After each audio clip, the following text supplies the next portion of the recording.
This month we are at the Harwell Space Cluster near Oxford, home to some of the biggest names in the exploration of our universe.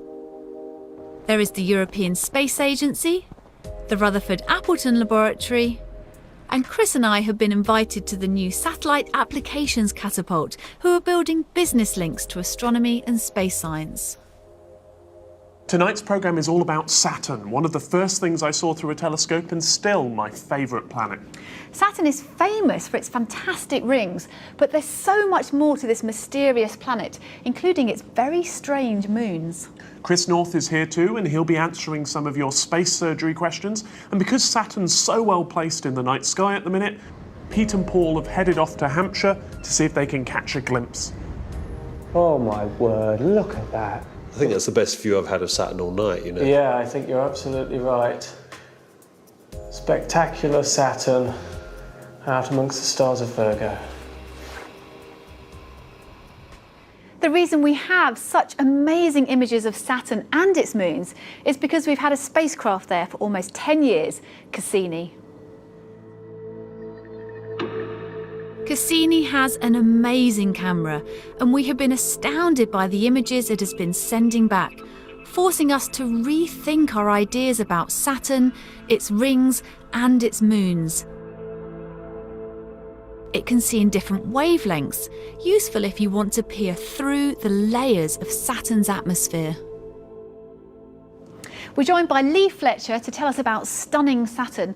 Now, Lee, Saturn is basically a giant ball of gas, isn't it? That's right. It's an enormous ball of gas that's 95 times more heavy than planet Earth. But in fact, because of its density is so low, it's made mostly of hydrogen and helium. If you were to be able to take it and put it in a bathtub, it would float on water. It's the least dense planet in our solar system. That's right. And here we're seeing it fantastically lit up by the sun on this side and the rings casting beautiful shadows. Yeah, you're seeing the shadow of the rings. And one of the important things about this image is it shows you that Saturn normally looks rather bland compared to something like Jupiter that you're all familiar with. But even though it looks featureless, there are indications of very dynamic things happening in Saturn's atmosphere. Oh, absolutely. It's a meteorologist's paradise. We can actually study the weather system of this giant planet. And one of the beauties of having Cassini there for almost a decade now is that we can explore all of the different seasons that are taking place in this giant. So if we go to the next image, we can see a storm on Saturn. We do get storm activity occurring. It's maybe not quite as dramatic as something like Jupiter. Yeah, it doesn't stand out quite as much as Jupiter's great red spot. It does look slightly like the world's largest seagull. But every now and then you get something really special happening on Saturn. And we were lucky enough with Cassini to witness such an event over the last couple of years. Well, let's go back to look at that. Let's start with December 2010. So that's this image here. There we go. Right. There's something going on. There's a little storm, but not much going on. And then where should we go next? January, I guess. Oh, and it's broken out here. You can see the difference between these two images over just a month of time. So the storm has popped up, and it's popped up into these winds that are rapidly circulating around Saturn, and it's starting to be drawn. And actually, let's go on to February 2011. You can really see what that's done to the storm. So this storm has been stretched out. Actually, we should say these winds that you described on Saturn, they're some of the solar system's fastest. That's right. And again, this goes back to the idea that it's Saturn's own internal energy which is powering and creating these very fast winds. Well, the thing that strikes me is the detail available in this image. So let's bring the storm up and put it right across the screen, and you'll see what I mean. We've got incredible details here. And this is the head of the storm. And if you think that the Earth is the size of this image, you get a sense of how big this thing really is. What's happening in this swirling cloud structure? Well, we had this huge plume of activity dredging up ammonia ice and water ice, and it deposited it at the cloud tops. And so the winds that are taking place in the clouds then waft all of this material downstream. At the same time, we were detecting super Saturnian lightning bolts within this atmosphere, which to create this incredible structure. And what is it that we have happening here? Is this the head of the storm now? This I like to think of as the heart of the storm itself. What you're seeing here is the birth of a large churning vortex within Saturn's cloud tops. So these storms are absolutely fascinating, but actually there's some really interesting activity happening up at the poles of Saturn. So let's have a look at those. Right. So what do we have here? You immediately see so much more detail. The thing that really stands out in this image for me is the large-scale structure. This incredible hexagonal wave. We don't see anything like this anywhere else in the solar system. We don't know why it's a hexagon. And this goes back to what we were talking about with a plug hole, a swirling vortex of air right at the North Pole of Saturn. So what comes up at the equator goes down in the poles. Down. Cassini captured this particular move back in, That's fantastic. in November of last year. You can see this incredible churning weather system. That plug hole you keep referring to is right in the heart of this swirling vortex. Now, the gas that's contained within this vortex is hot, and you know that if you squeeze a gas together, it heats up, and that sinking action is heating the air within this swirling hurricane. They're fabulous images and fantastic science. So Lee, thank you very much. And fantastic though Saturn is, it's now time to look at the rings.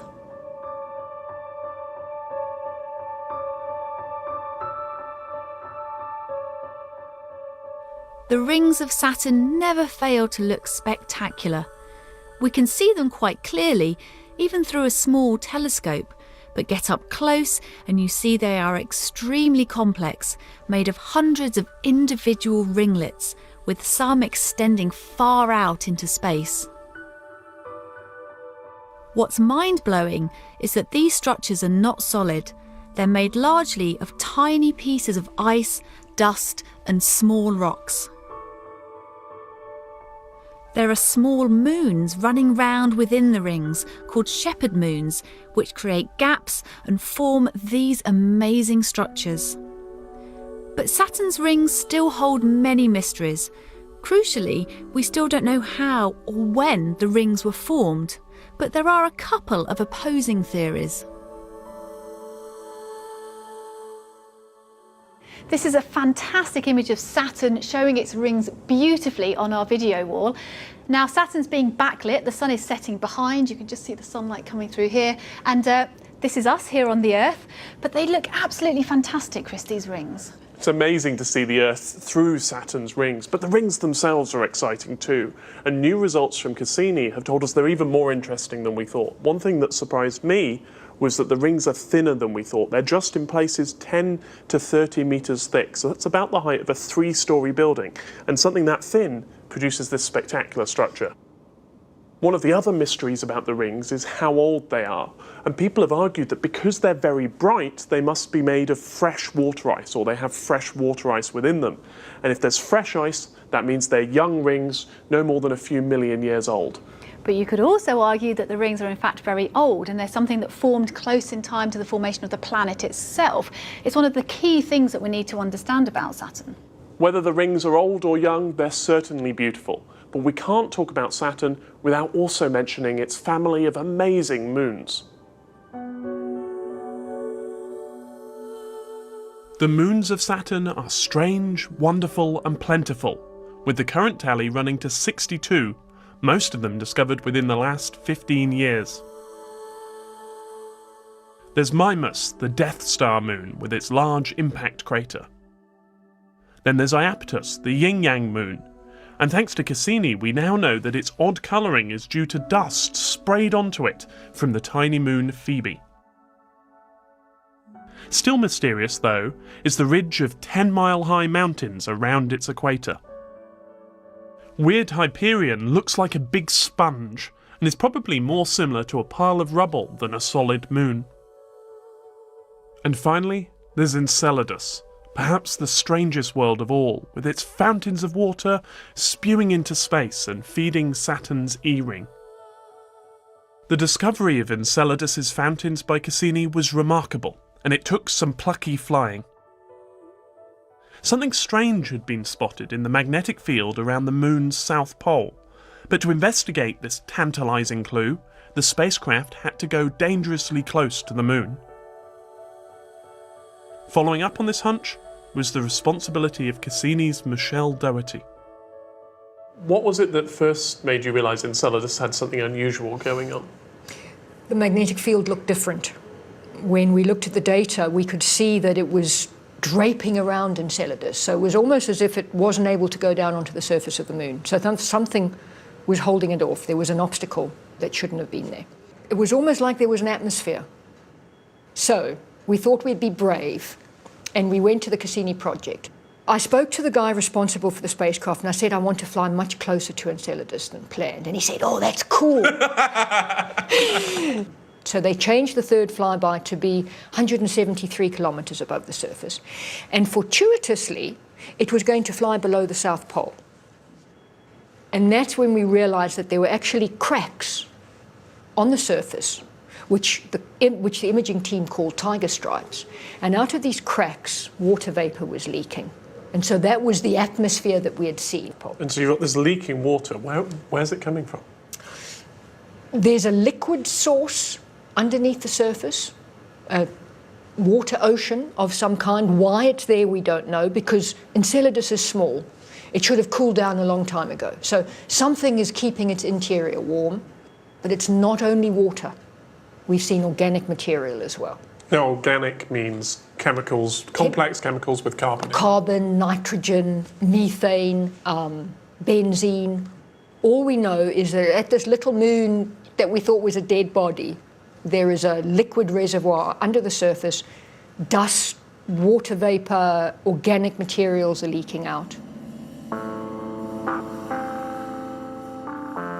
For me, Titan is the most exciting of Saturn's moons. In the 1980s, Voyager, in flying past, saw an orange ball with a thick, hazy atmosphere made up of nitrogen, methane, and complex hydrocarbons. It's taken Cassini, with some help from its tiny lander Huygens, to show us what Titan's surface is really like.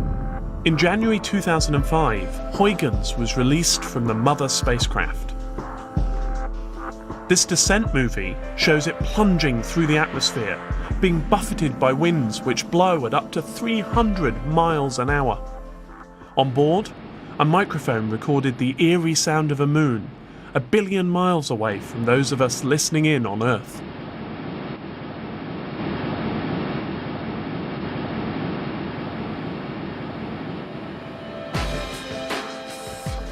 Finally, Huygens dropped through the clouds and was able to see the surface, complete with cliffs, rivers, and even the shore of an ancient lake.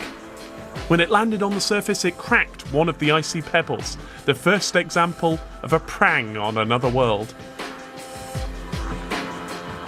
Since then, the Cassini spacecraft has been using radar to map the surface.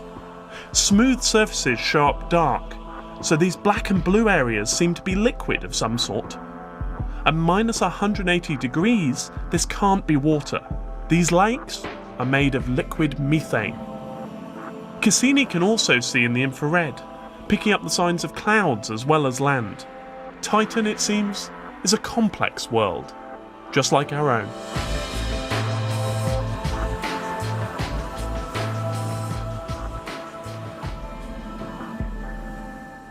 What we've learnt about Titan since Cassini arrived has transformed our view of this fascinating moon. And with us to discuss those new results is Annie Welbrook. Welcome to the programme. Thank you.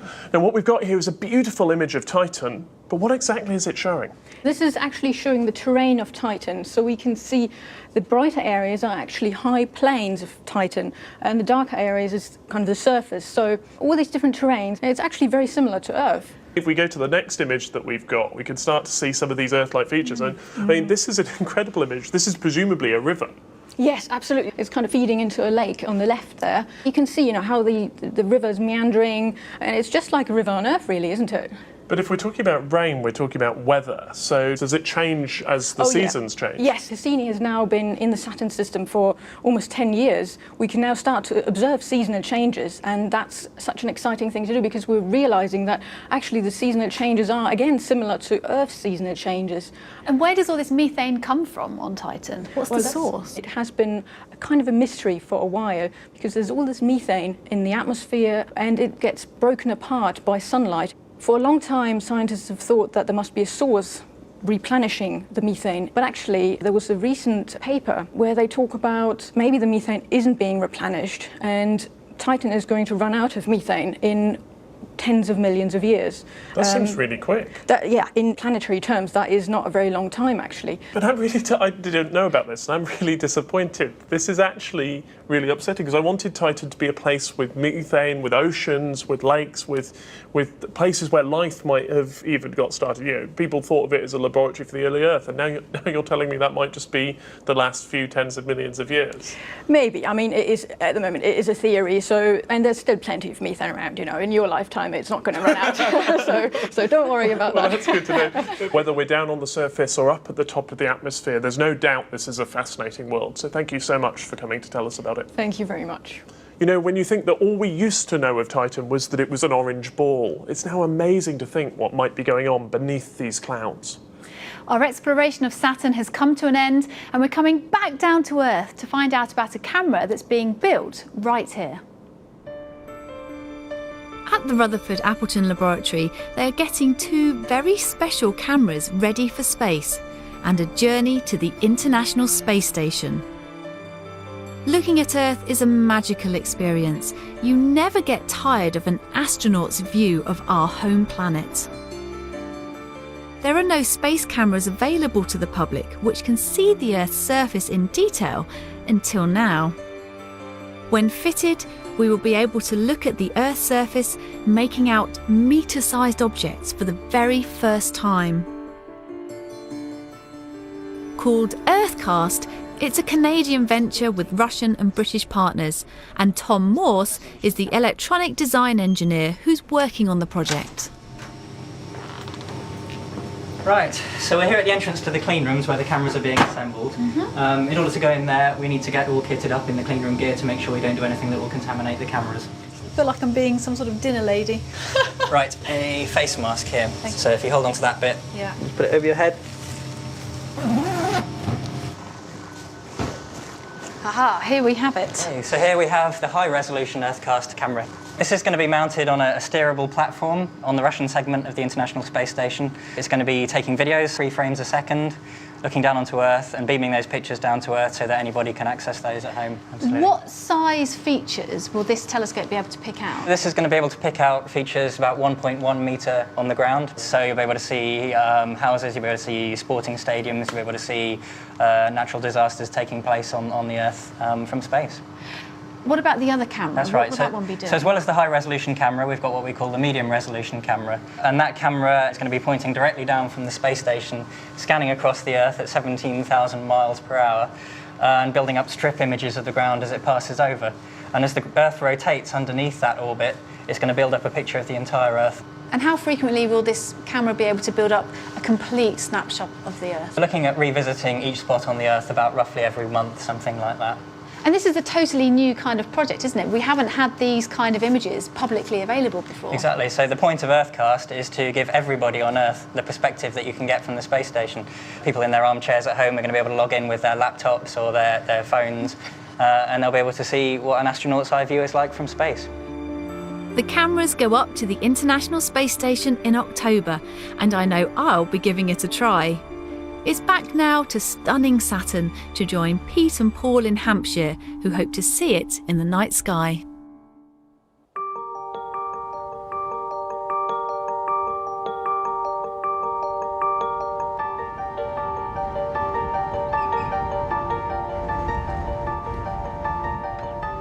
Pete and I have come to Clanfield to visit the Hampshire Astronomical Group, who affectionately call themselves HAGS.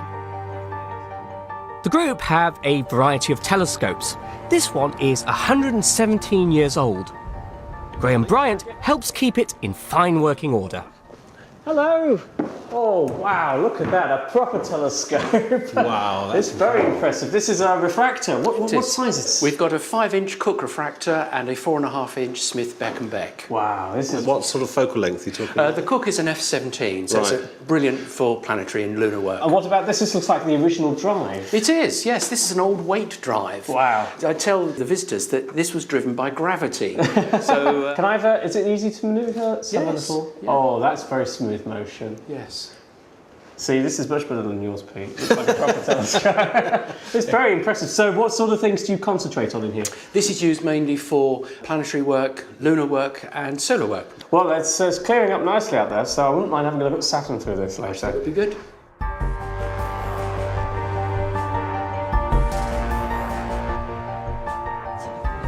The sun is setting, and it's time to brave the elements and set up the telescopes. A small group of astronomers have joined us, some of whom are new to the wonderful world of Saturn. Can you see through that one, or does it need to come lower again? Hang on. Lower, please. Paul and Olivia live nearby. What have you got in the telescope? Currently we're looking at Jupiter. Oh, can I have a look? Certainly Let's can. have a look. What have we got? Oh, that's a lovely image. See, one of the satellites is transiting. Satellite. A satellite is a moon, and Jupiter has 4 really big ones, Io, Europa, Ganymede and Callisto. And if you have a look through the telescope, what can you see?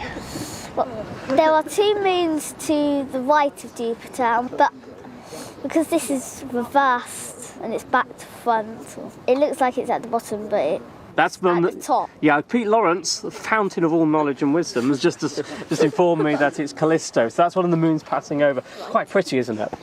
Hopefully later on Saturn will be rising over there in the east, so we can have a look at it, and your telescope should bring out some nice details, hopefully. I think.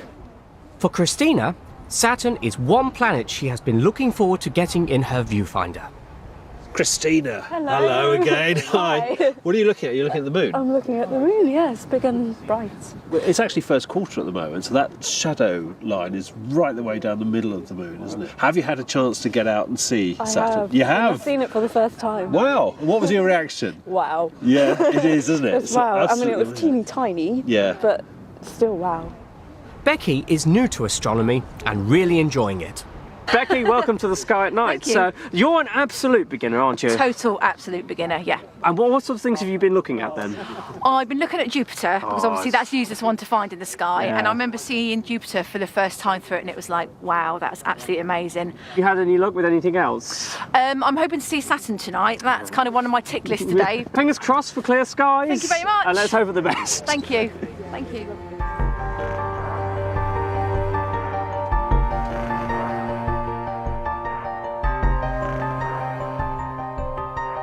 With a small telescope, you can see Saturn and its rings and some of the moons. But with a bigger one, you can see much more detail, such as the subtle banding on the planet. Its rings have features too. The outer A ring, then a gap called the Cassini division, and then the inner B ring. Yeah, I thought it'd be a bit of a blur, but you can actually see Oh, no, everything. you can see yeah, the rings yes, and- yes, yeah, and that's. Tonight, with Saturn so low down, it's going to be tough to see that detail. Ah, Olivia, you're looking through the telescope. That's what I like to see. What are you looking at? Looking at a picture of Saturn. So what do you think of it as a planet? It's quite nice with the rings. You can see the divisions through there, and you can see the moons. Yeah. When you're looking at the rings, so you've got the planet in the middle, and you've got the rings that go around them, so you can see the gap between the rings and the planet. You can see that? Yeah. Yeah.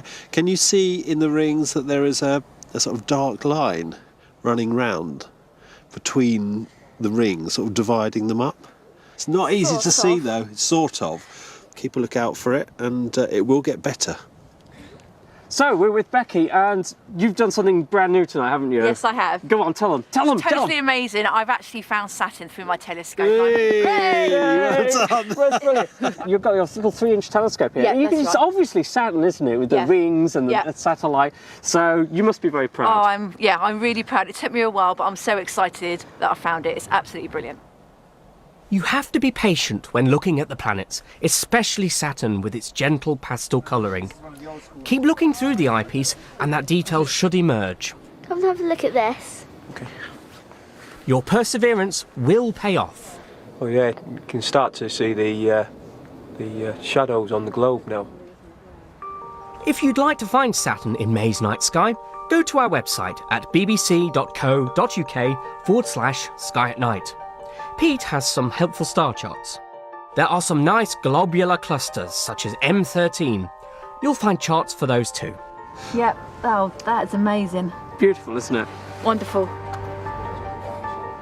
We have one more chance to see Saturn with the old telescope. Hello there. We've come back for the final view of Saturn through this magnificent antique piece of yours. Well, it's a very nice steady view at the moment. Do you want to take a look, Pete? I'd love to have a Go look. on, you go first. This is 117 years old, this Yes. telescope. It is. That's incredible. Let's have a look. It looks so beautiful, doesn't it, in this light? Oh, that's just gorgeous. Is it a good view? It's absolutely beautiful. That's the classic view that looks as if someone's cut out a picture of Saturn and stuck it on the front of the telescope. Let's have a look then. It's lovely, absolutely beautiful. And where's the focusing? Ah, there it is. All right, let's have a look. What we got? Oh my word, look at that. That is a magnificent view. I have to say, I think this is better than the view in your 24-inch. Yeah. That the magic is always there. Spectacular Saturn out amongst the stars of Virgo. Well, thanks, Graham, for showing us Saturn in this beautiful constructed telescope. I think this has been one of the best views of Saturn I've seen in a long time. Thank you very much, Graham. That's been brilliant. You're both most welcome.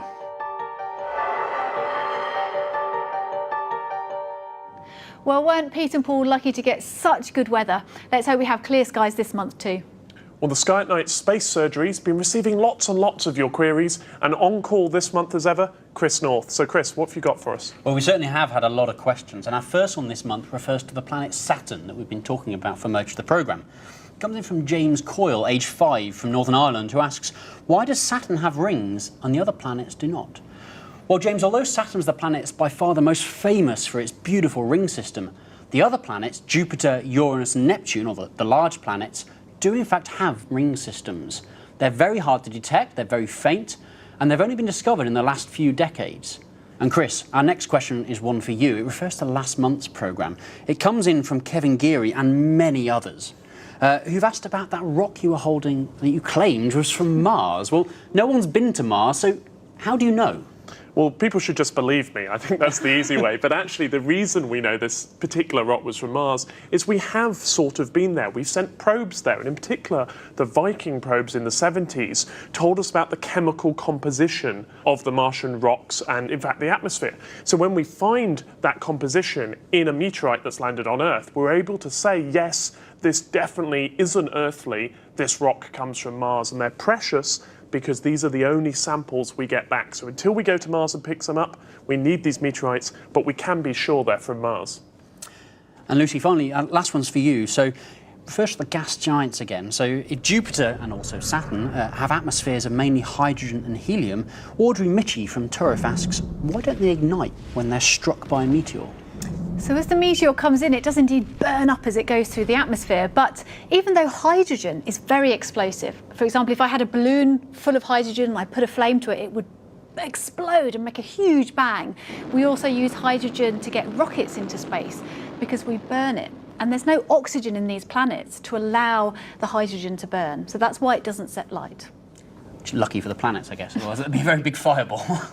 Well, keep your questions about this programme or, in fact, anything to do with astronomy coming in. You can do that at our website, bbc.co.uk/Sky at Night. So we look forward to the challenges you're going to set us. Yes, do try to catch Chris out. But when we come back next month, we'll be talking about the lives of the stars. So until then, good night.